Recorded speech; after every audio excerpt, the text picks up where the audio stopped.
Evangelho de João, o capítulo é 19, o verso é 38. Se você perceber que alguém está do teu lado e não tem uma Bíblia, compartilhe com ele, em nome de Jesus.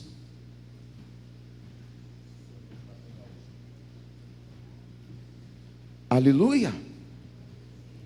Quem encontrou, diga glória a Deus.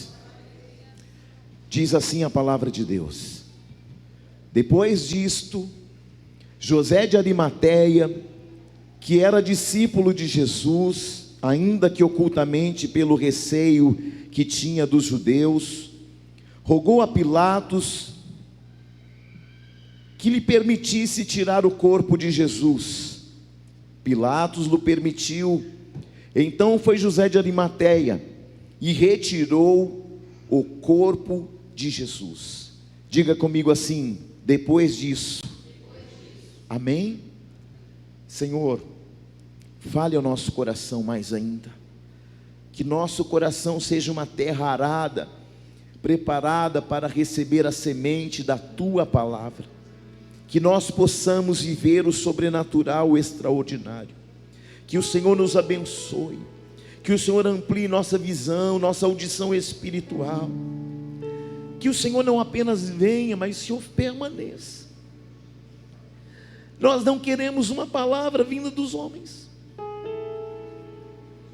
Nós queremos a Tua palavra. Nós não queremos direções dos homens. Queremos a Tua. E que a Tua palavra vá e produza resultados que ecoem sobre toda a eternidade. Senhor, fale o nosso coração,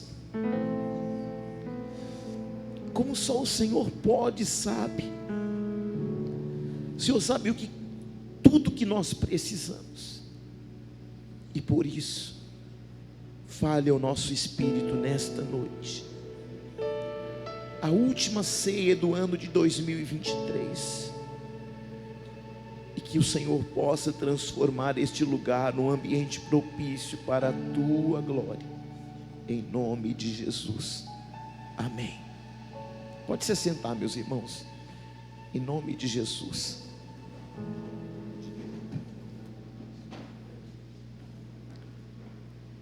Graça e paz. Você está aí, não?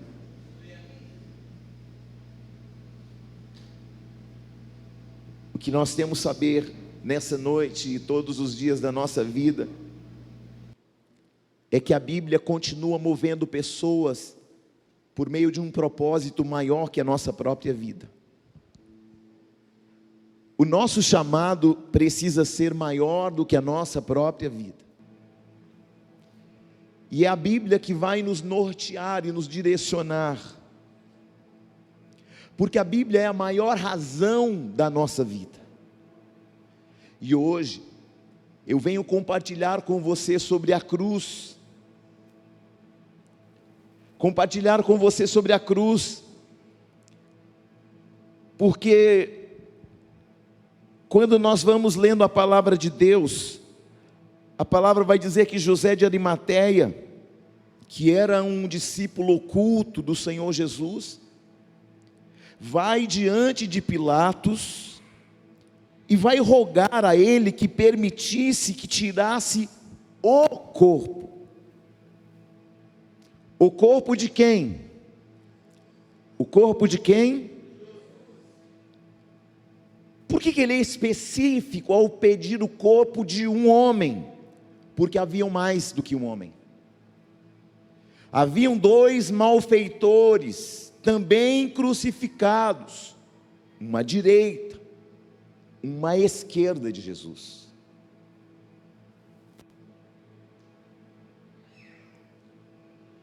Pilatos permitiu,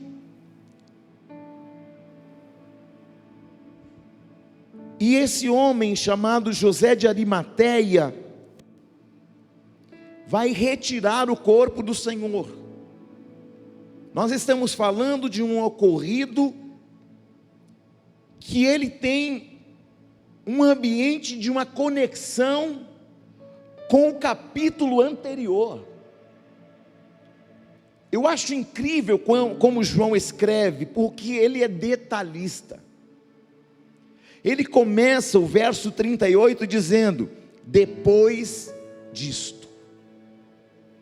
Todas as vezes que você vê na Bíblia escrito depois disso, o acontecimento anterior é importante, está ligado ao posterior.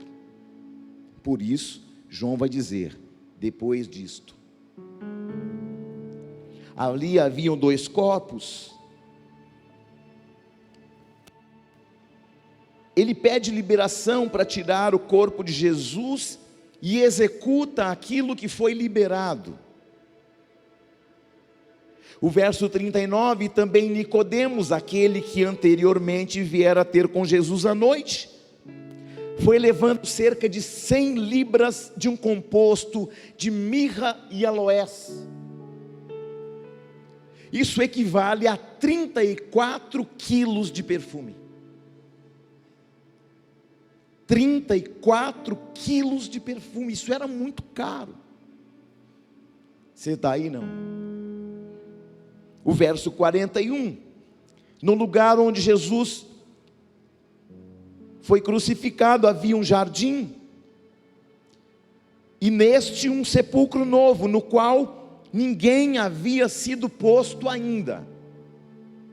José de Arimateia, que era um homem rico e empoderado, comprou um sepulcro cavado numa rocha, e ele pensou: é para mim. Mas dadas as circunstâncias, e Jesus, que não tinha nem mesmo um lugar para repousar a sua cabeça, José de Arimateia oferta o próprio túmulo para Jesus. É tão incrível que esse túmulo ainda está lá no jardim do sepulcro até hoje. É claro, com uma frase numa porta de madeira escrito: He is not here. Ele não está aqui. Por quê? Porque aquele que estava ali, agora está à destra do Pai. Quando você vai no sepulcro de Allan Kardec, está escrito: aqui jaz os restos mortais de Allan Kardec, de Buda, de Confúcio.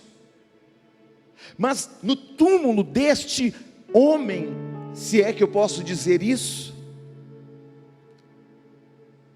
só ficou lembranças de alguém que passa ali por 3 dias, mas a morte não pôde segurá-lo. Uou! A Bíblia vai dizer que o último espírito a ser aprisionado será o espírito da morte. Ou seja, ele vai seguir agindo sobre a terra até que aconteça o juízo final, que é o último acontecimento dos séculos dos séculos. Porque no juízo final não tem mais jeito, ali já está, é o juízo da condenação. No juízo final, a Bíblia fala de 2 ressurreições. A primeira, e aí 1 Tessalonicenses 4 vai dizer: bem-aventurado aquele que tiver direito à primeira ressurreição. Porque a Bíblia vai dizer que todos vão ressuscitar, uns para a glória eterna e outros para o juízo eterno. Quem está aí? A crucificação é a mensagem central da igreja. Não existe uma mensagem sobre o evangelho sem cruz. Às vezes a cruz está ocupada para que os homens reflitam acerca do sacrifício e do amor incondicional de Deus. E às vezes a cruz está vazia para que possamos lembrar da morte, mas acima de tudo, que Ele ressuscitou. Você está aí? Como sabemos, Jesus crucificado entre dois malfeitores. E é importante que falemos sobre o reino de Deus. Mas o reino de Deus, para ser anunciado aos homens e para que se torne uma verdade para os homens, precisa passar pelo reino, ou seja, pela cruz. Escute, não há conversão sem cruz. Quando nós olhamos para Pedro antes da cruz, ele nega o mestre. Mas quando você vê Jesus, Pedro depois da cruz, é outro Pedro. Você está aí?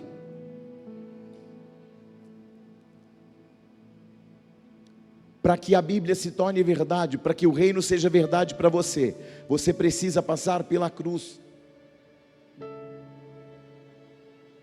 Nada contra falar sobre a prosperidade, mas só existe prosperidade por causa da cruz. Nada contra falar sobre ministérios, mas os ministérios só existem por causa da cruz.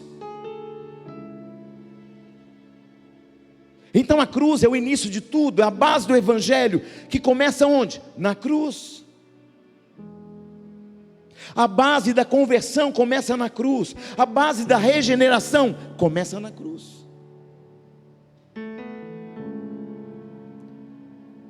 O texto que nós lemos no capítulo 19, 38 em diante, João expressa e apresenta o texto usando a frase depois disso.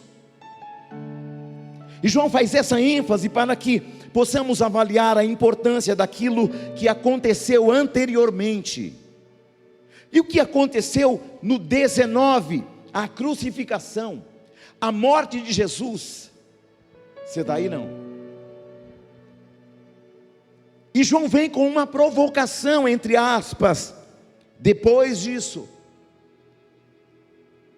Lembrando que Jesus foi pregado na cruz, que foi erguida entre dois malfeitores condenados. E de acordo com Marcos 15, 25, Jesus resistiu aos tormentos por aproximadamente 6 longas horas.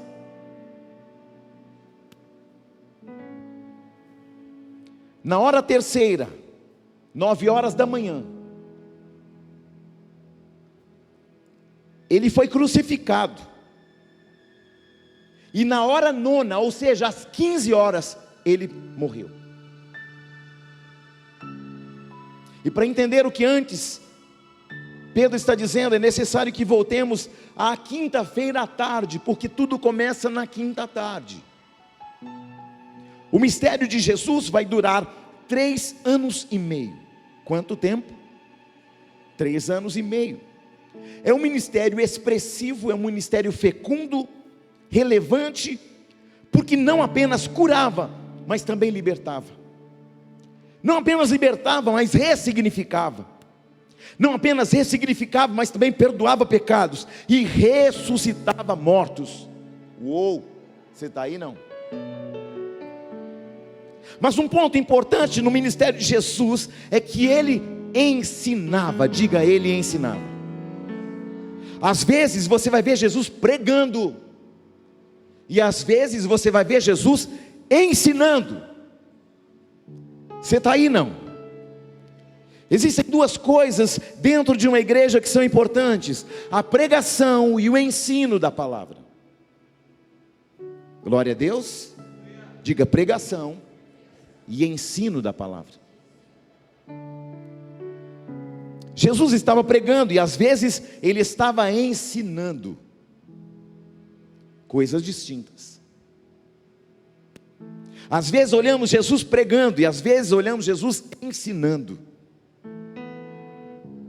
E ele costumava fazer isto muito na beira do mar da Galileia, que é um rio chamado de mar por causa de suas dimensões.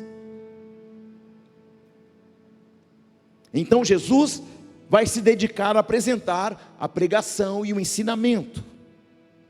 Quando nós olhamos a construção desse prédio, o que para nós é notório? As paredes, a tinta, as lâmpadas, o piso, tudo isso é notório para nós, sim ou não? Mas o que fundamenta esse prédio são suas bases, são suas sapatas, que estão abaixo deste solo que nós vemos. Então o que é a pregação? Pregação é o que você vê, e ensino é aquilo que fundamenta. Eu passo muitas vezes horas com pessoas na sala de ensino, na sala de treinamento, e às vezes com alguém pessoalmente ensinando, porque o ensinamento é um lugar propício de fundamentações. Amém? Ensinamento é uma base que fundamenta a estrutura. Às vezes as pessoas falam, mas o culto de ceia demora. É porque o culto de ceia é um misto de pregação e ensinamentos. E para que você possa ensinar alguém, você precisa demandar tempo de qualidade. Você não ensina algo para alguém com rapidez, aprende logo, não é com tranquilidade, é com tempo de espera, aleluia. Então nunca diga que o culto de Santa Ceia demora, porque é um culto de doutrinação, um culto de ensino, é um culto de pregação, obviamente, mas é um lugar propício para que você aprenda, porque aquilo que você aprende te fundamenta. Quando você aprende nos ensinamentos da palavra de Deus, os sofismas são arrancados, a religiosidade é arrancada, o farisaísmo é arrancado, porque o que fica é a verdade de Deus. E conhecereis a verdade vos libertará. Quando fala de libertará, a primeira coisa que a gente pensa é o diabo. Não, querido, o ser mais difícil que tem para se libertar, não é libertar você do diabo, é libertar você de você. Amém? Porque a gente é um problema, a gente quer fazer do nosso jeito. Mas eu aprendi desse jeito. Mas aprendeu errado, criatura. Você está aí? Por que a Santa Ceia é importante? Porque traz bases, estruturas e fundamentos espirituais. E só existe pregação por causa do ensinamento que dá base. Jesus ensinava e pregava. Paulo vai dizer assim: uns plantam e outros regam, mas quem dá o crescimento é o Senhor. Uns plantam, plantar é ensinar, e regar é pregar. E quem vai dar o crescimento? O Senhor. Então, nós também temos salas para ensinar os ministérios, para fundamentá-los e instruí-los. E a pregação é para te incendiar. A pregação é para que você desperte, para que você veja, para que você possa entender quem você é, para que você sinta a manifestação da glória e da graça de Deus. O ensinamento vem para fundamentar a tua fé, te dar estruturas. E quando o vento soprar, quando a tempestade chegar, querido, o que vai fazer você ficar firme, inabalável, é o fundamento do ensinamento que você aprendeu. Amém? Jesus vai ensinando, e de repente, nessa semana ia acontecer o Pessá. Naquele domingo posterior àquela quinta, vai acontecer o Pessá, ou seja, a Páscoa. Existem 7 festas que o povo de Israel celebra até hoje. 4 intermediárias e 3 principais. 4 intermediárias e quantas principais? Então as três principais é Páscoa, Tabernáculo e Pentecostes. Diga comigo: Páscoa, Tabernáculo e Pentecostes. 3. Então eu tenho 4 intermediárias e 3 principais. E todas essas festas, a única que será celebrada no Egito é a Páscoa. Êxodo capítulo 12. A Páscoa celebrada onde? No Egito. Quando Deus, antes de enviar a última praga das 10 que iria ferir o primogênito, Deus disse: vocês celebrarão a Páscoa. E as instruções de Deus é que eles pegassem um cordeiro sem defeito, cujo sangue seria aspergido sobre as portas, sobre as vergas das portas.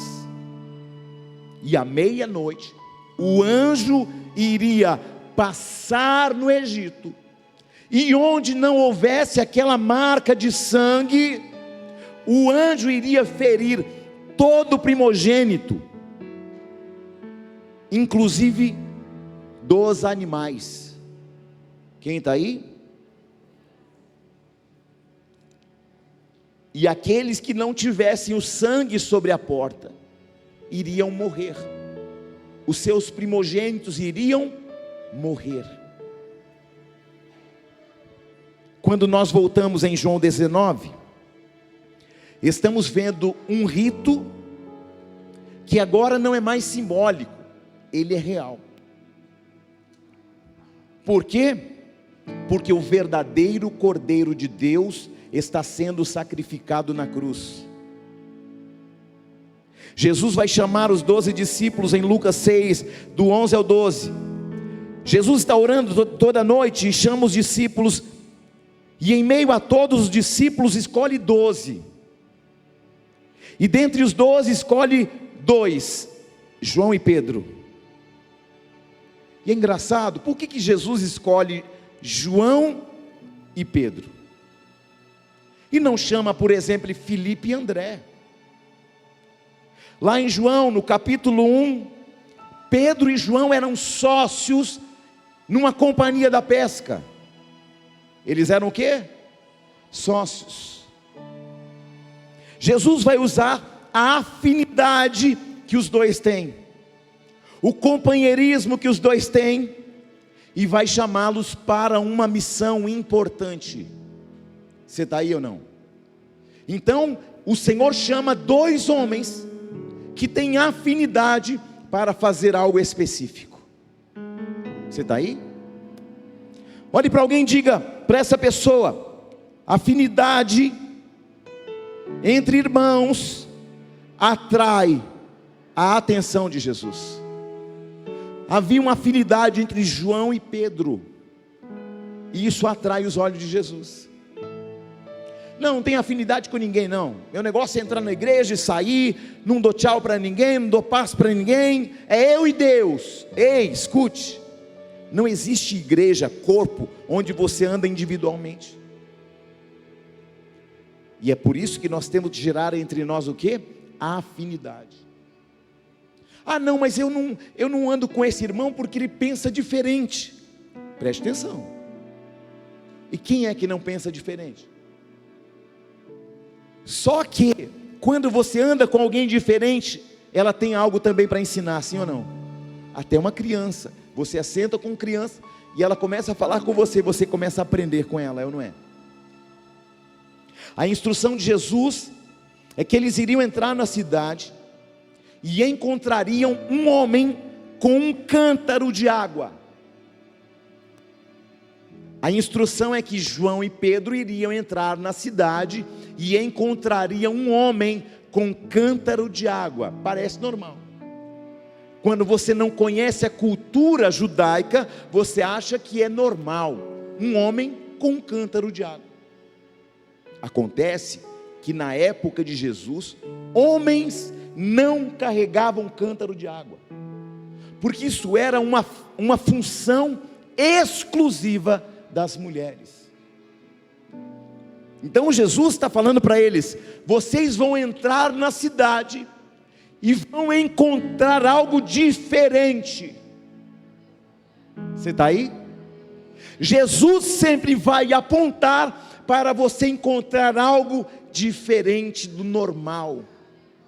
A gente está andando muito no normal, mas quando nós andamos no Espírito, queridos, detalhes fazem toda a diferença. Glória a Deus. Algumas coisas incomuns sinalizam uma direção de Deus. E preste atenção que eu vou falar. Ainda esse ano, algumas coisas incomuns estarão diante da tua face. Presta atenção, porque tem gente que fica andando na rua assim, entra na igreja e fica assim, ei, se liga, porque Deus vai mostrar coisas atípicas que vai te levar a uma sala de banquetes. Uma vez eu encontrei uma pessoa na rua, e nós fomos conversando, e conversando, e conversando. E aí, falamos de muitas coisas. Ele não perguntou meu nome, eu não perguntei o nome da pessoa. E a gente foi conversando, e conversando. E eu falei, mas o papo tá bom, e a gente foi conversando, conversando. E eu disse, eu vou buscar uma água para nós. Só que quando eu virei as costas para buscar água e voltei, cadê o homem? Você está aí não? Coisas atípicas. Preste atenção em detalhes. Você sabia que você pode estar conversando com um anjo e achar que é gente? Glória a Deus. Você pode pegar uma esmola e dar na mão de alguém, querido, e aquele alguém ser o próprio Senhor. Glória a Deus. Deus me disse que algumas pessoas iriam começar a ver algumas coisas incomuns. Isso seria um sinal de um novo tempo na tua vida. Eu disse que coisas comuns, incomuns, irão sinalizar um novo tempo na tua vida, em teu ministério, em tua vida emocional, em tua família, em teu casamento. Deus vai trazer algo em comum. Recanarabaxaia. A instrução de Jesus é que os discípulos seguissem o homem carregando um cântaro de água. Tinha sentido nenhum seguir um homem, diácono Juninho, com um cântaro de água. Primeiro, não tem sentido um homem carregar um cântaro de água. Algumas coisas que Deus vai fazer na tua vida, parece que não vai fazer sentido no momento, mas fique atento aos sinais, porque os sinais seguirão aos que creem. Rabasheba Ramanaia. A instrução de Jesus era o quê? Segue o homem com um cântaro. A instrução completa é: onde este homem chegar,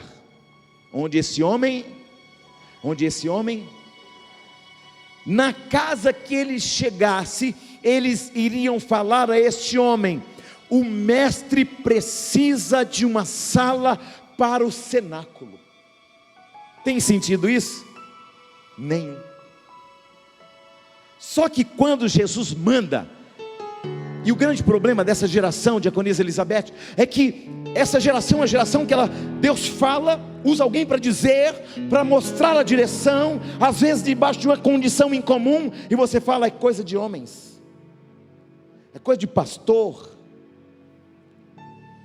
não estou entendendo, então não vou. Eu ando é por fé.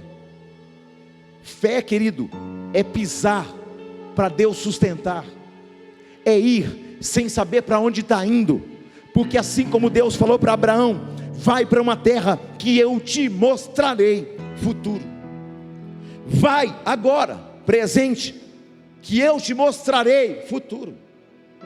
Obedece agora no presente, e na medida que você caminha, eu te mostrarei. Mostrará o quê? Uma terra que mana leite e mel. Querido, tem gente aqui que o Senhor me disse: está saindo, está fechando o tempo do teu deserto, e eu estou te conduzindo. Se você me obedecer e me ouvir, então eu estou fechando o ciclo do teu deserto, para que você entre num tempo de maravilhas, sinais, prodígios. Mas para isso eu preciso fazer o que, apóstolo Júnior? Obedecer. Porque tem gente nessa geração: eu obedeço só se Deus falar, se Ele desenhar, se Ele... Deus não precisa explicar nada para mim nem para você, querido. Ele é Deus, Ele sabe tudo que a gente não sabe. Então, o mestre precisava de um cenáculo para celebrar a Páscoa, que é chamado também de Kiddush. Diga Kiddush. Diga de novo, Kiddush. Ó, já está falando hebraico, hein? Povo bom, inteligente. Aleluia. Kiddush é uma ceia cerimonial. Kiddush é o quê? Uma ceia cerimonial. Kiddush é uma ceia cerimonial que estabelece uma aliança. Kiddush.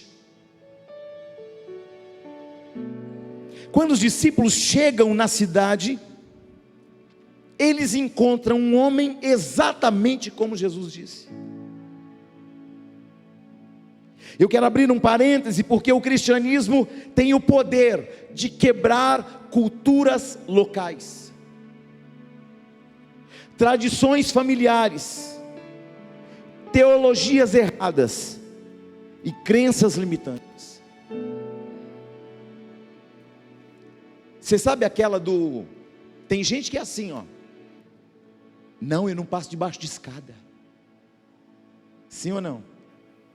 Tem crente que ainda, eu vejo de vez em quando, ele não faz por maldade, mas ele vai na crença limitante. Você fala um negócio que ela não gostou muito, ela bate na madeira. Está repreendido essa macumbinha da tua vida. Faz figa, para, desemborca o chinelo, senão a mãe morre. Não é? Eu já contei aqui, minha mãe ficava falando: não assovia de noite, chama a cobra. Até hoje, irmão, de vez em quando as crenças limitantes, eu dou uma assoviadinha, já olho no pé da porta. Opa, crença limitante. Porque alguém que tem autoridade sobre você vai falando de uma coisa tantas vezes, que aquilo se torna um sofisma. Amém? Parece verdade, mas não é. Na minha época tinha uma propaganda do Denorex: parece, mas não é. Parece verdade, mas não é. Quem lembra do Denorex? Vocês já estão bem jovens, vocês, glória a Deus. Aleluia. O cristianismo tem o poder da inculturação, o poder de desfazer a cultura e estabelecer outra. Irmãos, não tem nada mais poderoso na terra do que uma ideia, do que uma cultura. Porque toda cultura errada pode arrancar a verdade de dentro de você. Os babilônios usavam estratégia quando traziam os cativos de outras nações. Eles aplicavam a cultura deles, a linguagem deles sobre aquela pessoa. Porque a linguagem também altera a tua mentalidade. Mas o evangelho é o poder de Deus. Diga: evangelho é o poder de Deus sobre a minha vida, minha casa, minha família e meu destino. Não é cultura, é evangelho. Você pode ser culto? Pode, mas você não pode se esquecer que absoluto é apenas a palavra de Deus. A palavra de Deus está acima de Aristóteles, Platão. A palavra de Deus está acima dos livros de autoajuda, porque a Bíblia é a ajuda do alto. Evangelho, eu vou dizer de novo, é poder de Deus.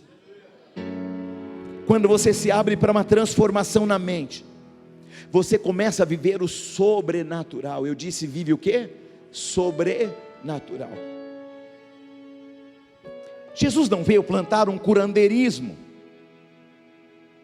Jesus veio plantar a cultura do reino em nossos corações. Então aqueles homens que foram à frente, prepararam a mesa, eles foram à frente e prepararam o quê? João e Pedro foram à frente e prepararam o quê? Preste bem atenção.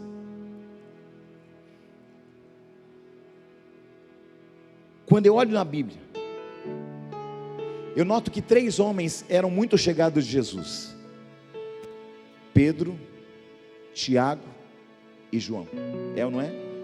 Mas dos 3 ele escolhe 2, Pedro e João. Para quê? Para preparar a mesa. A gente vai desvalorizando o ambiente da mesa,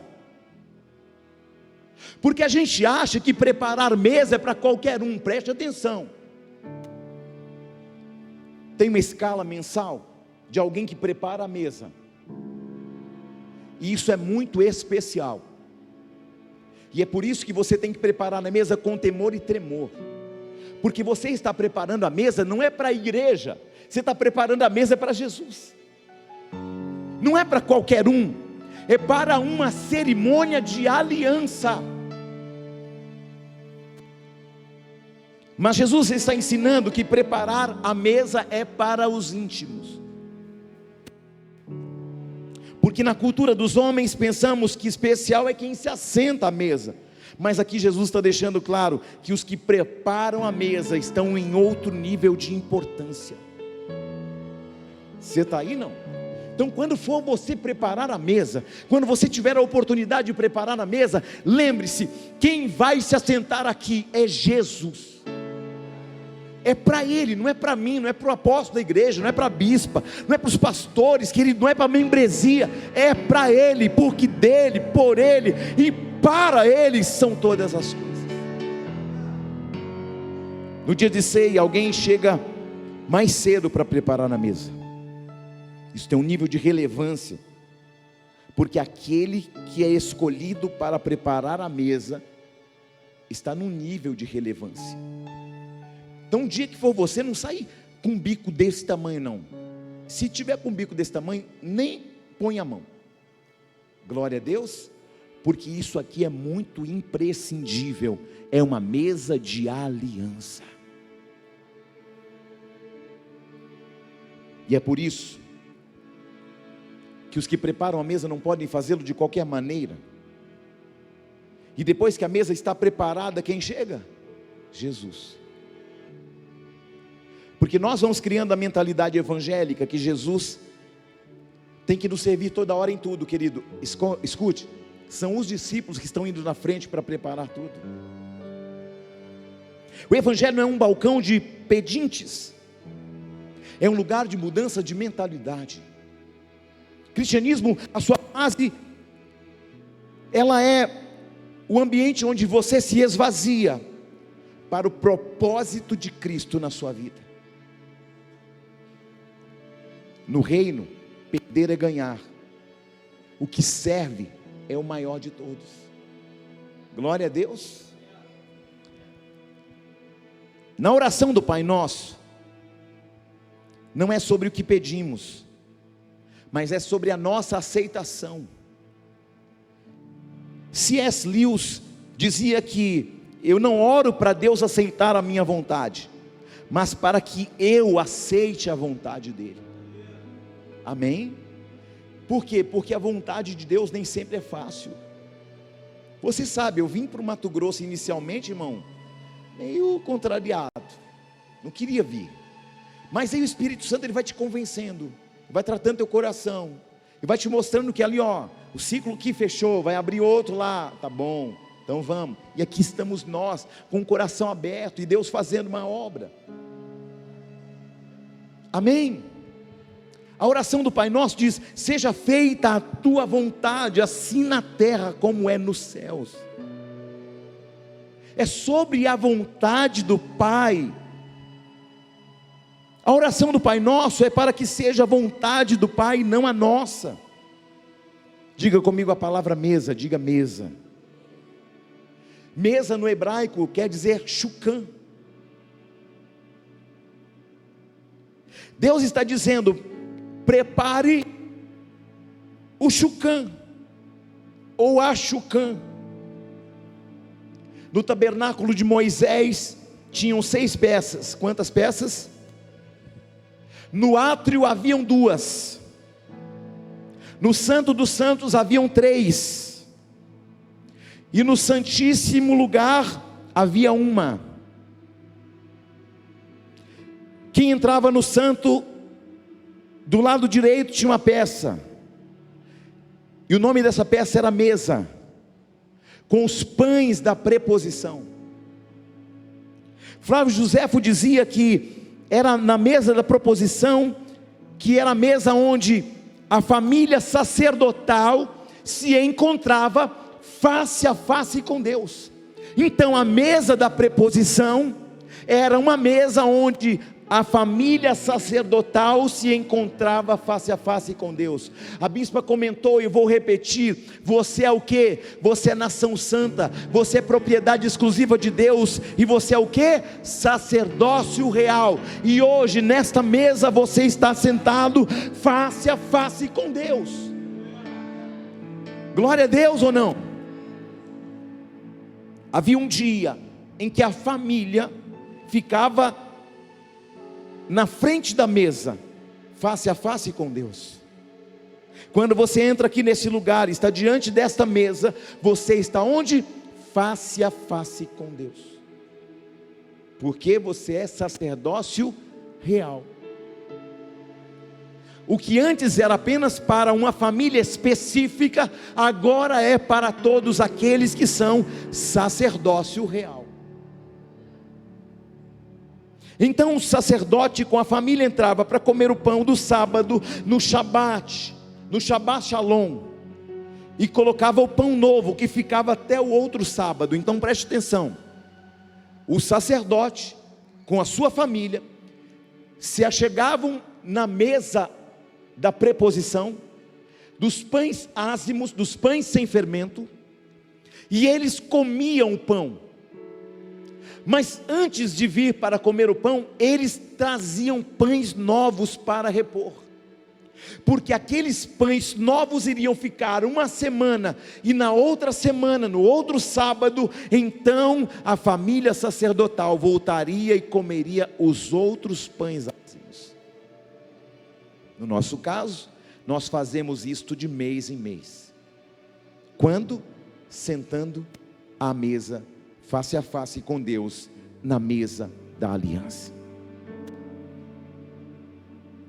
O que Cristo está fazendo com João e Pedro é a mesma coisa. Ele estava dizendo: hoje vocês estão preparando, mas daqui a pouco vocês terão o privilégio de se assentar à mesa, e poderão celebrar todos os meses, ou todas as semanas. Então é pecado servir Santa Ceia toda semana? Não, mas nós fazemos especificamente de mês em mês, para que você também tenha tempo de refletir sobre a sua vida, sobre a sua cristandade e sobre a sua vida espiritual.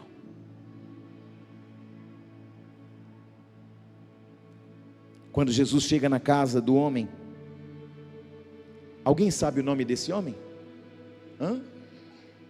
Desse homem que abriu a porta da sua casa e abriu a sala para que um cenáculo fosse preparado?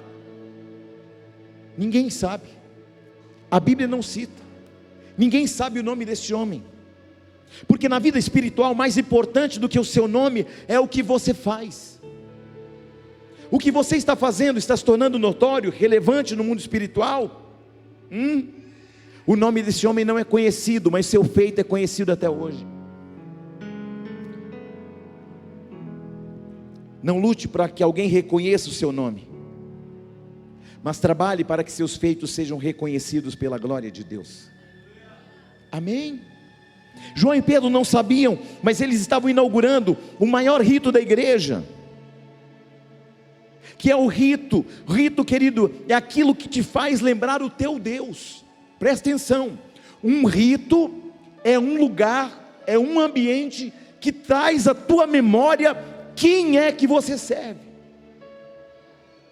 Por isso a ceia é importante, porque ela traz para você a importância de você lembrar o Deus que você serve. Você está aí não?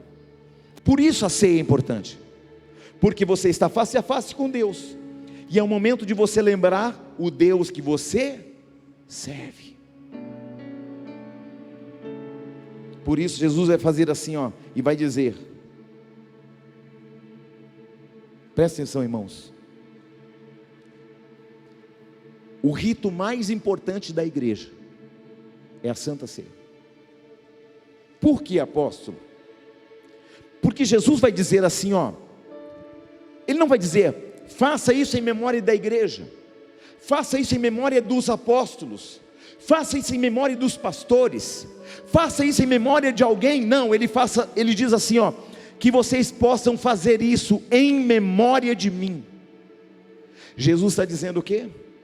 Façam esse rito, para que vocês jamais se esqueçam quem é o Deus que se sacrificou por você. Amém?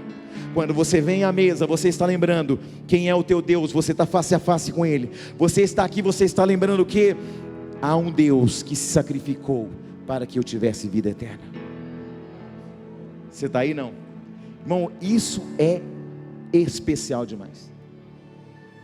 Por isso que você não pode vir de qualquer maneira para a Santa Ceia, porque é um lugar de você estar face a face com Deus, porque é um lugar de aliança, porque é um lugar em que você lembra o Deus que você serve. Por isso não tem imagem de escultura. Por quê? Porque aqui o Deus que nós servimos também está em nós. Quando Jesus disse,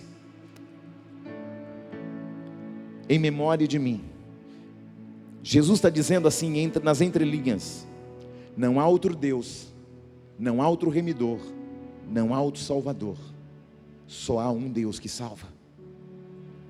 Você está aí? Ali fica claro que Jesus não é o filho do carpinteiro. Ali fica claro que Ele é o verbo encarnado de Deus, que habitou entre nós e que está em nós. Emanuel, Deus conosco, Deus em nós. Oh, aleluia. Jesus acessa o cenáculo, e o cenáculo é sempre um lugar mais elevado da casa, amplo, mobiliado. Jesus entra lá com os 12, fecha a porta. Por quê? Porque é um lugar de aliança, é para quem tem aliança. Esse lugar é um lugar para ficar face a face com Deus, para lembrar o Deus que servimos, e para lembrar que nós temos com Ele uma aliança. Glória a Deus. O dono da casa não participou do rito. Ele abre a porta, ele prepara o cenáculo, ele supre tudo o que precisava. Só que quando tudo estava pronto, Jesus entra, os discípulos entram e eles fecham a porta, porque esse lugar é um lugar para quem tem aliança. Glória a Deus. O dono da casa não participa do rito, nem sendo dono da casa, ele não teve direito de entrar naquele cenáculo que era a casa dele, irmãos. Qual era a função daquele homem? Ser o sinalizador. E esse é o ambiente que Jesus vai levar alguns. Presta atenção. Nem todo mundo está disposto a ser discípulo. Porque para ser discípulo, você vai ter que abrir mão de alguma coisa sua, para ser atraído por aquilo que é dele. Essa noite o Senhor está falando, algumas pessoas vão ter que deixar algumas coisas delas, para serem atraídas para aquilo que eu tenho. Mas o que Deus tem, querido, presta atenção. O que Jesus é, o que Ele tem, é superior a qualquer coisa que você possa ter tido ou que você possa ter hoje. Isso eu posso afirmar para você.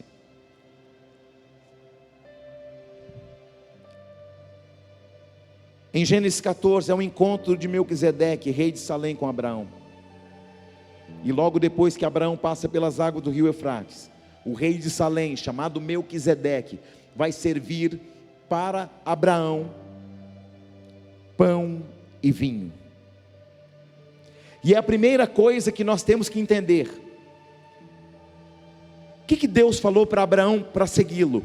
Anda na minha presença e ser perfeito. Só que Abraão é perfeito? Sim ou não? Não, ele é homem, sujeito aos mesmos sentimentos. Mas se ele passa pelas águas do rio Eufrates, ele passa pelo batismo, ele recebe santa ceia. Agora preste atenção. Santa ceia não é para perfeitos, mas para aqueles que desejam ser aperfeiçoados. Eu não sou perfeito, você não é perfeito e nem perfeita, mas nós estamos aqui por quê? Porque nós almejamos sermos aperfeiçoados. É para aqueles que têm uma aliança com Jesus, é para aqueles que deixaram para trás sua cultura, suas raízes, para receber a cultura do reino de Deus. Ceia não é para perfeitos. Olhe para alguém e diga: ceia não é para perfeito, mas é para todos aqueles que desejam ser aperfeiçoados. Você deseja ser aperfeiçoado? Eu também, todo dia. Porque quando você encontra Jesus a primeira vez, querido, você só recebe o impacto dele. Mas para ser aperfeiçoado é dia após dia, renunciando sua vontade, sua carne, sua cultura, seu intelecto muitas vezes, sim ou não? Seus diplomas muitas vezes. Ceia não é para quem não pecou, mas é para aquele que se arrependeu genuinamente, porque a Bíblia diz que todos pecaram e destituídos estavam da glória de Deus. Ceia não é para simpatizantes, ceia não é para encher barriga, ceia não é para fazer média com irmãos da igreja. Não, mas se eu não tomar, o que vão pensar de mim? Não, querido, não é sobre isso. Ceia é um lugar para arrependimento genuíno. Apóstolo, como é que eu sei que há um arrependimento genuíno? Porque há uma mudança de comportamento, de atitudes, de palavras. A ceia é um ambiente do pacto, da aliança com o corpo. Existe um cerimonial chamado Kiddush. Como é que é o nome de cerimonial? Eu já falei. Kiddush, como é que é? Kiddush é um ambiente de aliança. Você está num ambiente de aliança, queridos. No cerimonial, no mitzvah, no mitzvot, ele pega dois elementos do Kiddush, que é chamado de aliança ou jantar cerimonial, para estabelecer uma aliança. Então dois elementos não podem faltar: pão e vinho. Diga comigo: pão e vinho.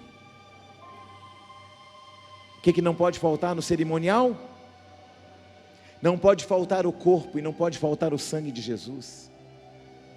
Melquisedeque faz com Abraão em Gênesis é um cerimonial, um pacto, que nós estamos fazendo em um cerimonial, um pacto, uma aliança, que nós estamos estabelecendo com Jesus hoje e para sempre. Jesus está abrindo uma jurisprudência. Antes da crucificação ele está dizendo: este cerimonial vocês vão repetir, não a Páscoa, mas o Kiddush, porque todas as vezes que vocês fizerem em memória de mim, anunciais a minha morte até que eu volte. Jesus está voltando, queridos. Ah, não é tão brega falar que Jesus está voltando? É, vai que você fica. Você está aí não? É para que a gente não se esqueça. Irmãos, preste atenção, a Santa Ceia é um cerimonial para que a gente não esqueça que Ele está voltando. Lembra que aconteceu lá em Noé? Todo mundo casava, todo mundo se dava em relacionamento, todo mundo construía, todo mundo trabalhava, mas de repente, quando a arca ficou pronta, querido, o que aconteceu? Veio o dilúvio e a porta se fechou. Por enquanto, a porta da salvação ainda está aberta. Por enquanto. Como que eu mantenho minha aliança com Jesus? Mantendo minha aliança através do corpo e do sangue, porque Jesus disse assim: aquele que não tem parte no sangue e no meu corpo, aquele que não comer do meu corpo e não beber do meu cálice, não tem parte comigo. Você está aí? Quando que o sangue de Jesus está em mim? Quando eu faço parte do corpo da igreja. 12 discípulos vão para a Santa Ceia, e João vai detalhar a ceia, e na ceia vai detalhar os seus acontecimentos. João 13, versos 1 e 2, vou ler para você, quiser acompanhar comigo. João 13, versos 1 e 2, diz assim: ora, antes da festa da Páscoa, sabendo Jesus que era chegada a sua hora de passar deste mundo para o Pai, tendo amado os seus que estavam no mundo, amou-os até o fim. Durante a ceia, tendo já o diabo posto no coração de Judas Iscariotes, filho de Simão, que traísse a Jesus. Presta atenção. João está relatando que durante a ceia, o diabo se colocou no coração de Judas. Veja, eles estão onde? Num lugar reservado, num lugar de aliança, num lugar face a face com Deus, mas Jesus está dizendo aqui por meio de Pedro, que o diabo conseguiu se infiltrar na ceia por causa do coração de Judas. Sabe o que Jesus nos ensina aqui? Pare de idolatrar ambientes. Escute, nem Deus e nem o diabo habita em blocos e em construções humanas. Deus não habita em templos construídos por mãos humanas. Ele bate a porta do nosso coração. Apocalipse 3:20 diz assim: eis que estou à porta e bato. Mas como que o diabo entra? Pelas brechas, pelas frestas, pelos sentimentos, pelas ofensas, pelos pensamentos. Escute, o grande erro da igreja é achar que o diabo vai vir com um tridente na mão, com um rabo, com uma seta, com um chifrão enorme, todo vermelho, falando: eu sou o diabo. Não, não é assim. Ele opera como, olha o que João está nos ensinando, que no dia da ceia, o diabo entrou no coração de um homem, por causa do que? Da brecha. Gente, não é o que você faz aqui dentro, é o que você faz aqui dentro. Você está aí? Não é o que você faz nas paredes, nos blocos, nas construções, é o que você constrói aqui dentro. A pergunta que faz necessária para essa noite é: o que permeia teu coração? Raiva, ira, ódio, maledicência, fofoca? O que permeia teu coração? Sentimentos de inveja, ciúmes, iras, discórdias, facções? Quando o diabo ele percebe um sentimento maligno, ele vai entrar no coração. Mas apóstolo, na ceia, irmão, presta atenção, eu estou falando de uma ceia que o pregador era o pregador. Não, aliás, ele não era o pregador, não, era o próprio verbo. Eu estou falando num cenáculo preparado, trancado com chave, que só tinha discípulo.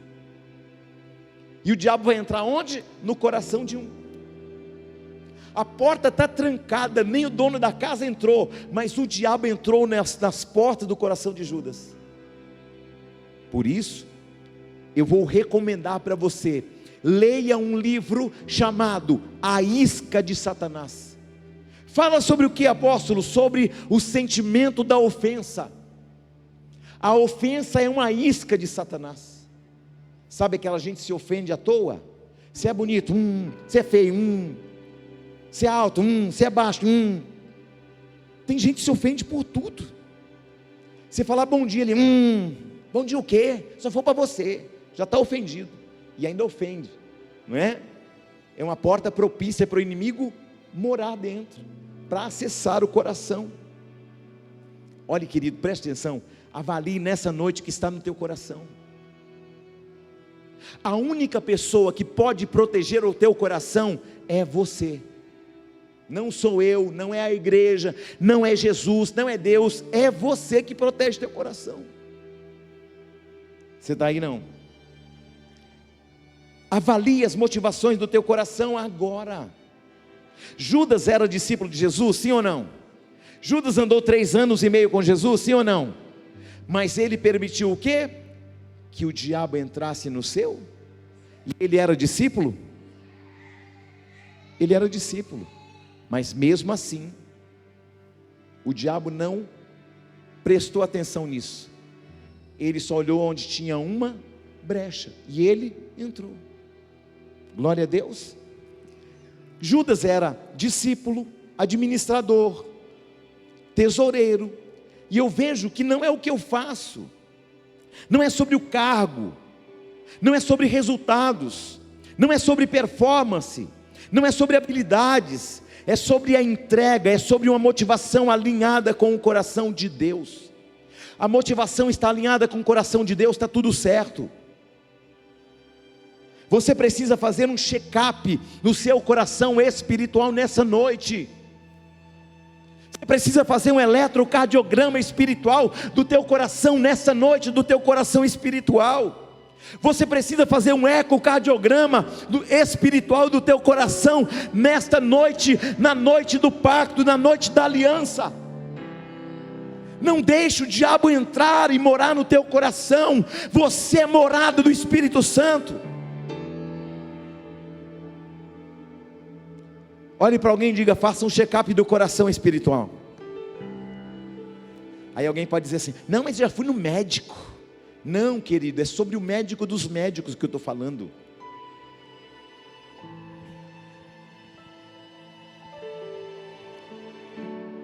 Olhe para alguém no olho e fala assim: avalie seu coração hoje. Avalie o seu coração na noite do pacto. Avalie suas motivações. Ainda dá tempo.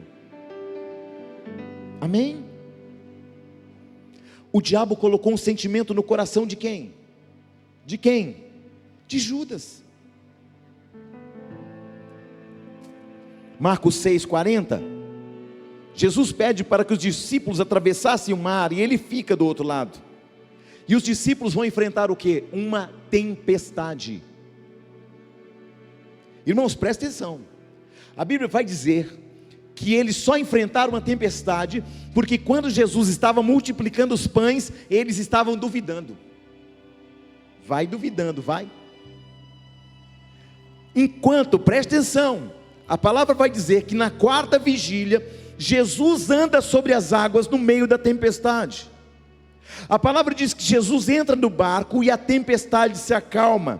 Nos versos 52 e 53, a palavra diz assim: e Jesus fez tudo isto porque o coração deles estava endurecido sobre a multiplicação dos pães. Vai duvidando. A dúvida te leva para o meio da tempestade, irmão. Vai continuar duvidando? Ah, não sei se é de Deus, não é de Deus. Cuidado com a tempestade. Você está aí, não? Com cuidado, o texto de Marcos vai dizer assim, ó: um fato, antes eles estavam na multiplicação de pães, fazendo, distribuindo, mas Deus não estava olhando as mãos deles, Deus estava olhando o coração. E quando olhou o coração e tinha dúvida, vou pôr eles na tempestade. Olha para um irmão e fala assim: não duvida não. E talvez alguém já esteja na tempestade, sabe por quê? Porque está duvidando. Será que essa igreja é de Deus? Será que não é de Deus? Será que esse pastor é de Deus? Será que essa igreja, será que esse ministério de louvor é de Deus? Será que não segue de Deus? Irmãos, você é que examina a sua própria vida. Examine-se, pois, o homem a si mesmo, e depois coma do pão e beba do cálice, pois aquele que come e bebe sem discernir o corpo, come e bebe para juízo de si mesmo. Que tem de crente com régua na mão, tem um crente que já anda com uma trena de um lado e outra do outro. Ele vê a situação do irmão, ele já puxa a trena. Deixa eu medir o caráter do irmão, deixa eu medir se a oração dele é de Deus, se não é de Deus. Deixa eu medir a pregação desse pregador, deixa eu medir esse irmãozinho, deixa eu medir o ministro do louvor. Vai medindo, vai e vai parar lá na tempestade. Você está aí não? A multidão estava suprida, mas o coração dos discípulos estava endurecidos. Então Jesus se faz o quê? O que Jesus faz com corações endurecidos? Leva no meio da tempestade. Apóstolo, numa tempestade que não sai nunca. Para de duvidar de Deus então. Já estou terminando, daqui 1h30 eu termino, amém?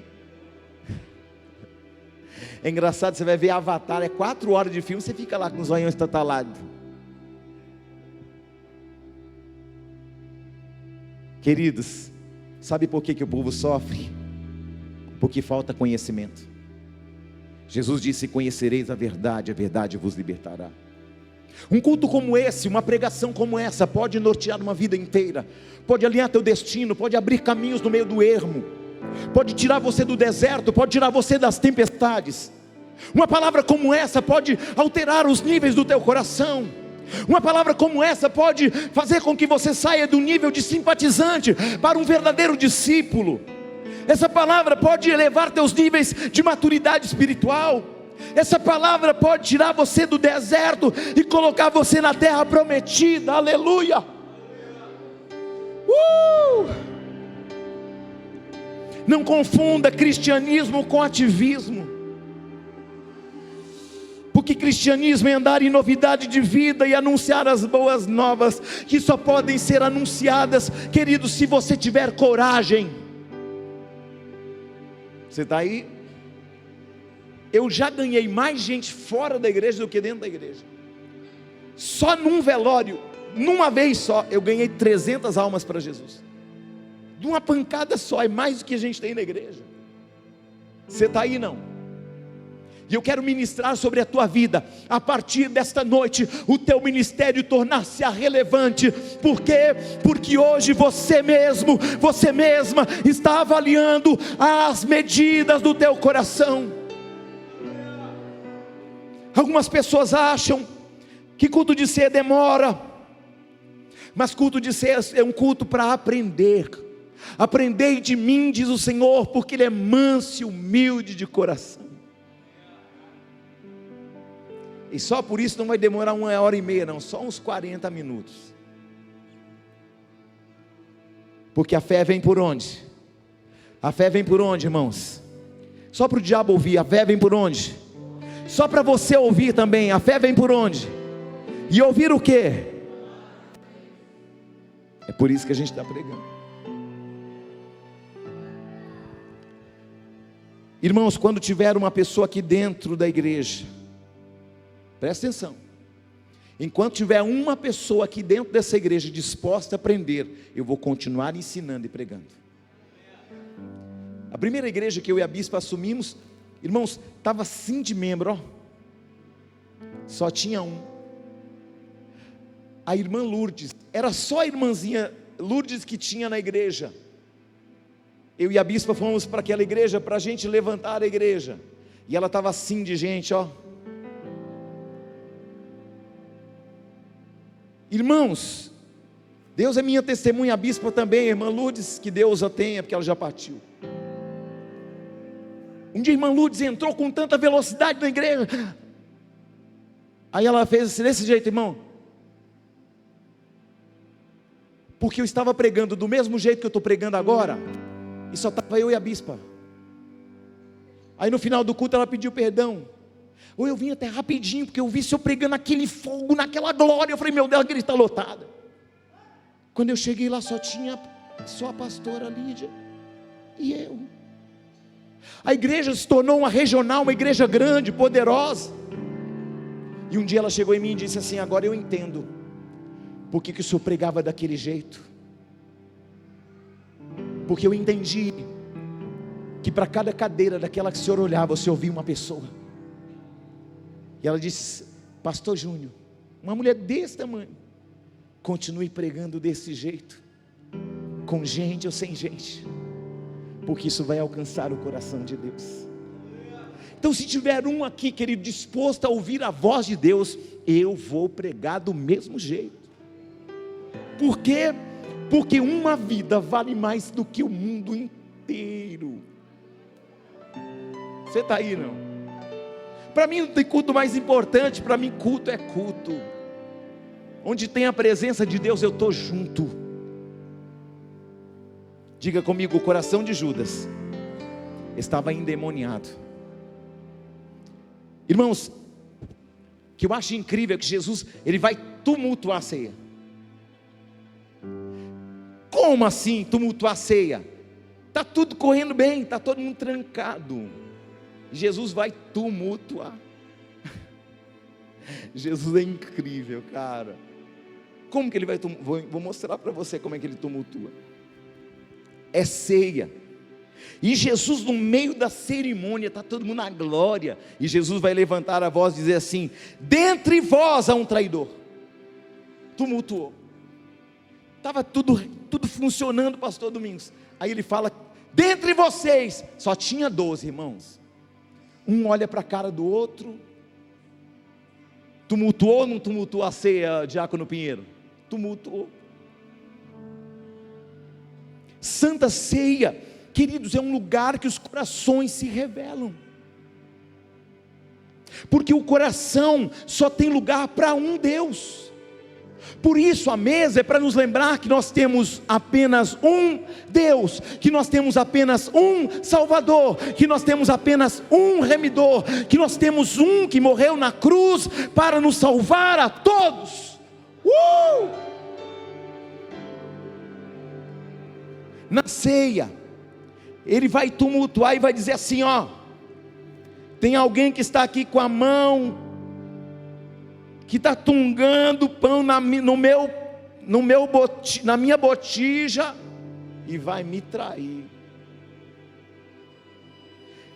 Jesus nem fala o nome, sabe por quê? Porque ele quer tumultuar, irmão. Você está aí? Jesus tumultua.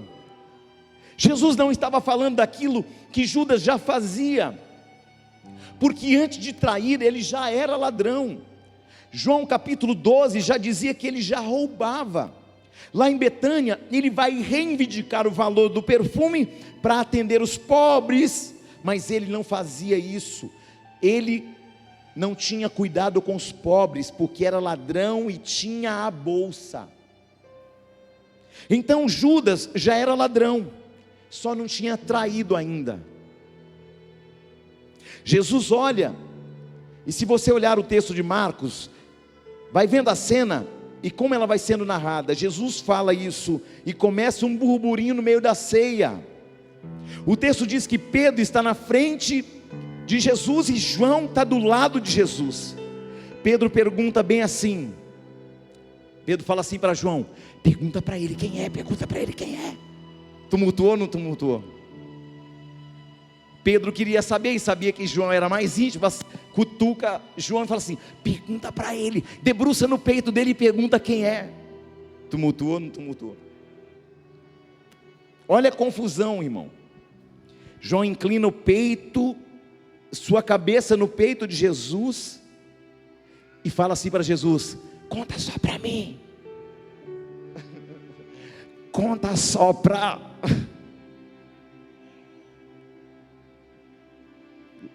João é tão ousado, que quando ele vai falar dele, ele fala assim, que ele é um apóstolo amado. Jesus não falou nada disso, ele que fala, irmão. Aquele a quem Jesus ama. Olha a audácia. Jesus nunca falou, obviamente, com a sua atitude demonstra isso, mas João, quando ele escreve assim, aquele que Jesus amava. Se acha, ele trabalhava na CIA, se acha. Glória a Deus. Olha o que virou a ceia nesse dia, irmão, uma confusão se instaura. Mas Jesus estava fazendo uma denúncia espiritual. E durante tudo isso Judas sai, todo mundo está pensando que Judas foi buscar pão. E Jesus disse que tinha um problema, mas não revelou qual era. Jesus disse que tinha uma pessoa, mas não falou quem era, não apontou o dedo, só disse que tinha. A gente que gosta, foi você. Sim ou não? Por que Jesus não falou ali na mesa? Por que Jesus não falou? Porque na prática, Judas ainda não tinha traído, só estava aqui dentro do coração, porque o diabo já estava onde? No coração de Judas. Você pode entender isso? Por que Jesus não pode falar ele? Porque ele ainda não tinha feito, ele não tinha recebido as moedas, ele não tinha entregue o mestre, ele só saiu para fazê-lo. Você está aí? Jesus só estava falando daquilo que estava dentro do coração dele. Escute, o homem nem tinha traído, e Jesus falou assim: ó, vai fazer. E saindo Judas, reúne Jesus com os 11 e vai dizer: vamos cantar. O livro de Marcos vai dizer que Jesus cantou o hino, não é um hino, fala o hino. Diga comigo, o hino. Não foi um hino, foi o hino. Artigo definido, não é um, é o hino. Que salmo que eles vão cantar? Do 103 ao 118. Presta atenção. Eles vão cantar do 103 ao 118. Terrilim, Halel Terrilim, do Salmo 103 até o 118. Judas saiu e Jesus disse o quê? Vamos cantar. Irmão, o bicho está pegando. Jesus pôs fogo na Santa Ceia. Jesus tumultuou, e agora está dizendo o quê? Vamos o quê? Cantar. Jesus é top, sim ou não? O que Jesus nos ensina aqui, presta atenção nisso, irmão, isso aqui é uma chave. O que Jesus nos ensina aqui, é que as decepções, as aflições, as tribulações, aquilo que falta, as incertezas da vida, não podem tirar o louvor que Deus colocou nos seus lábios e no seu coração. Pode estar acontecendo uma tempestade, mas não cesse de adorar. Alguém te traiu, continua cantando. Alguém pisou na bola, continua adorando. Alguém não está alinhado, continua glorificando. Porque enquanto Judas foi para vendê-lo, Jesus fala o quê? Vamos cantar. Vamos o quê? Cantar. Há um ditado lá fora que diz que quem canta o quê? Só que na verdade não é isso. É que Deus habita em meio aos... Deus habita onde? Deus habita onde, diácono Juninho? Deus habita onde, diácono Caridade? Em meio aos... Quem não está aqui? O Senhor habita onde? O Senhor habita onde? O Senhor habita onde? Por isso, quando aconteceu todo aquele problema, toda aquela confusão, Jesus disse: vamos cantar, vamos adorar. Bicho está pegando, vamos adorar. Sim ou não? Não limite a sua adoração a um acontecimento, a um revés da tua vida. Bicho está pegando, adore e glorifique. Por quê? Porque Jesus está nos ensinando que não são os resultados que definem a minha adoração. Presta atenção nisso. Não são os resultados, Edinael, que definem a minha adoração, irmão Marcos. Aleluia.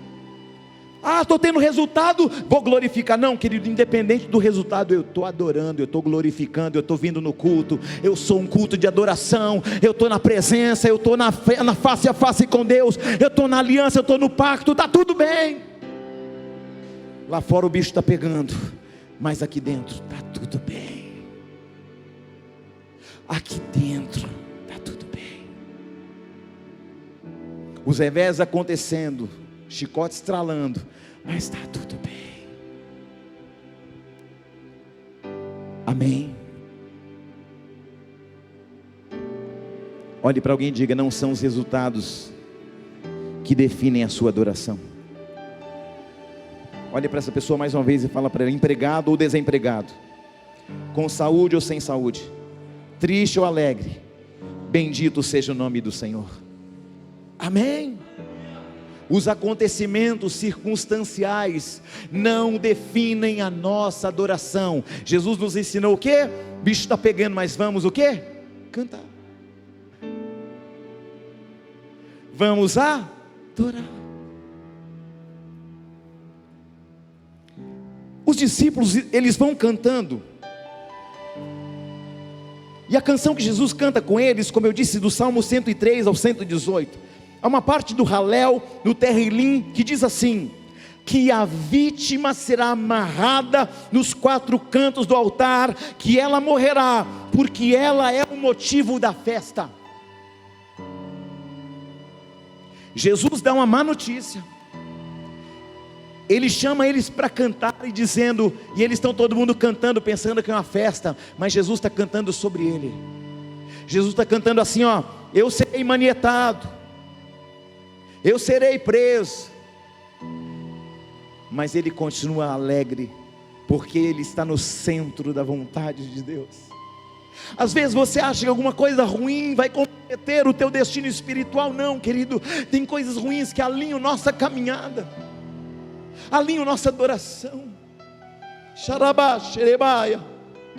Os discípulos estão cantando porque acham que é parte do ritual do Kiddush, mas o que Jesus está cantando é sobre Ele mesmo. Ele está cantando assim: eu sou o sacrifício, eu vou morrer por vocês.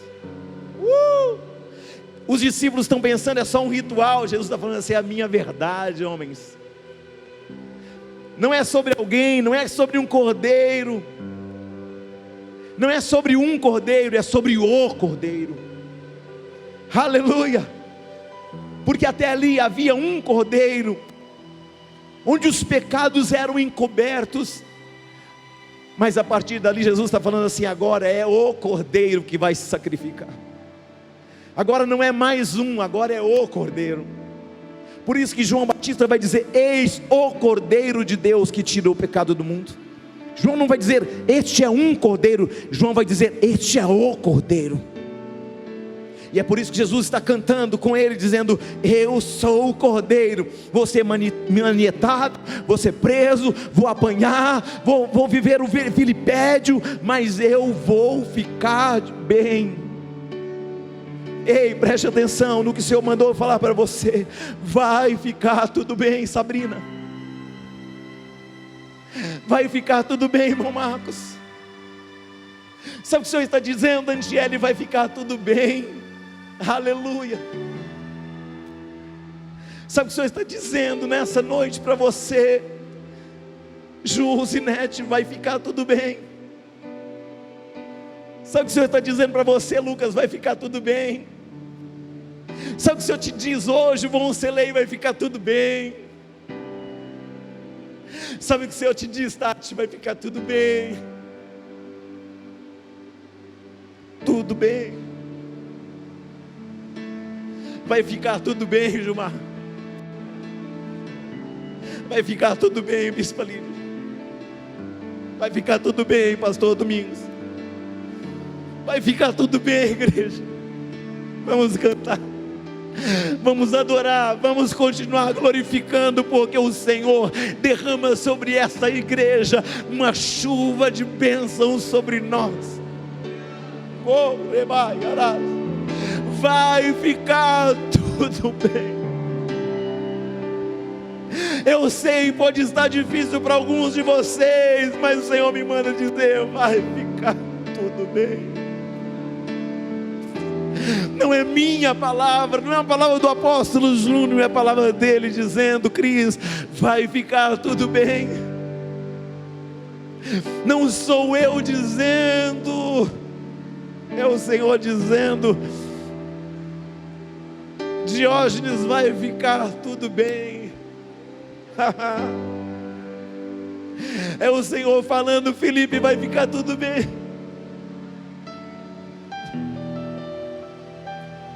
Eu não sei o que você passou esse ano, mas vai ficar tudo bem. Eu não sei quais as tempestades, os desertos, mas o Senhor me manda te falar uma palavra.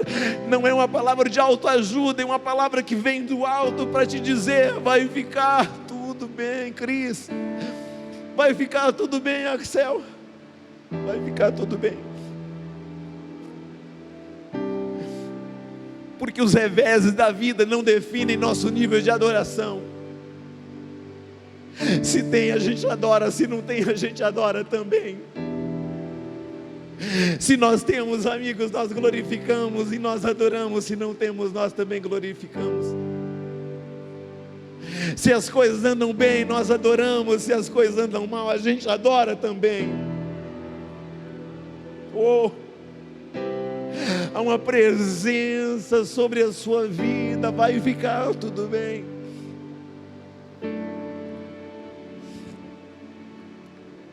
Judas sai, e o texto diz que Jesus canta. Jesus pega os 11 e vai para o Getsemane. Percebeu? Ele pega os 11, segue para o Getsemane e os chama para orar. Por que Jesus foi para o Getsemane? João 18, Jesus segue com seus discípulos. A palavra diz que Judas sabia daquele lugar, e Jesus segue para a prensa de azeite. Para onde Jesus segue? Para a prensa de azeite. Getsemane quer dizer prensa de azeite.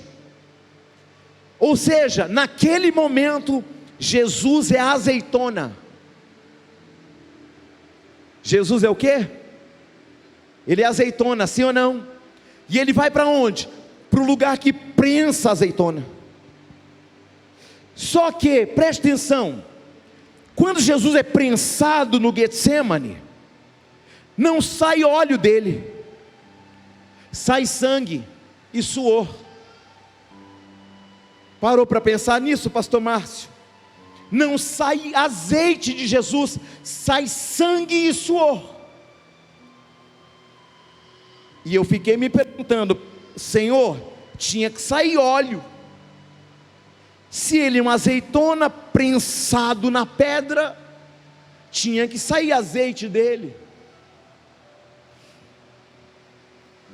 Mas no lugar do azeite, sai o sangue.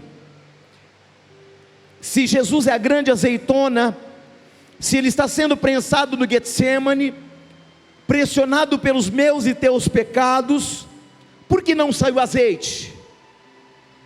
Porque tem gente que vive correndo atrás de unção, mas o Senhor está falando: para você viver uma vida de unção, primeiro você tem que passar por uma vida de purificação. Amém? Não é a unção, depois a purificação. Primeiro é a purificação e depois a unção. Por que Jesus está passando por essa prensa? Porque ali é o lugar da purificar. Só que lá em Atos 2, presta atenção, a atitude de Jesus de purificação vai gerar em Atos 2 o quê? Unção, o Espírito Santo. Aí o azeite vai sair e vai entrar onde? Na igreja, e vai fazer com que a igreja seja cheia do Espírito Santo. Aí a unção que começa, querido, na prensa da azeitona, ela vai acontecer aonde? O azeite vai sair lá em Atos 2, quando a igreja não cessava de orar. Você está aí não?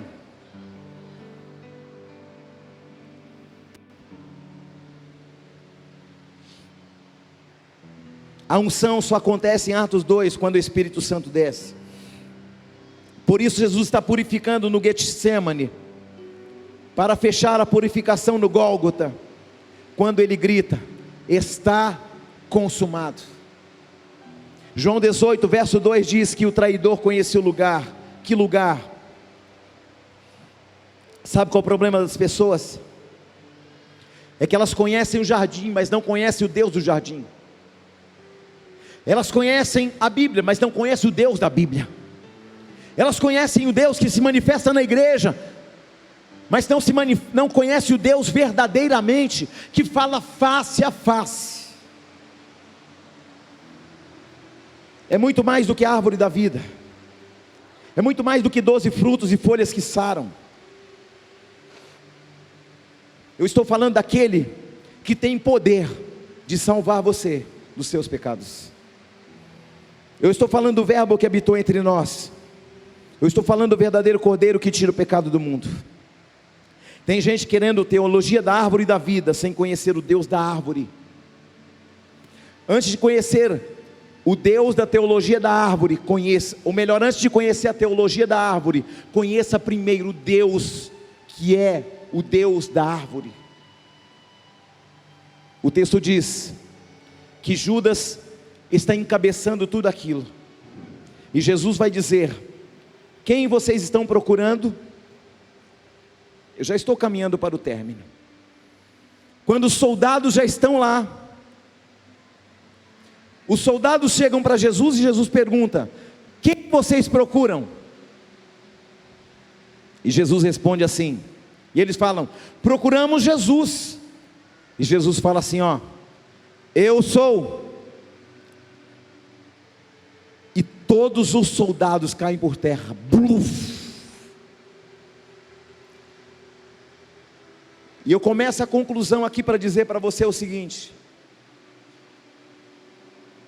Jesus, em João 10, 18, vai dizer assim, porque muita gente ainda diz que prenderam Jesus, que mataram Jesus, mas João 10, 18 diz assim: ninguém tira a minha vida, eu espontaneamente a dou, tenho poder para dá-la, e também tenho poder para reavê-la. Jesus está dizendo: eu tenho poder para morrer, mas eu também tenho poder para ressuscitar. E Jesus está aqui hoje, nessa noite, para liberar sobre a tua vida o poder de ressurreição. Eu não sei qual área da tua vida que estava morta, que estava capengando, que já estava em estado de morte, mas o Senhor está falando nesta noite: eu estou gerando para a tua vida nesta noite, para a tua família nesta noite, para o teu ministério nesta noite, para a vida profissional nesta noite, ressurreição e vida, aleluia. Xarabá sorebaias, em nome de Jesus.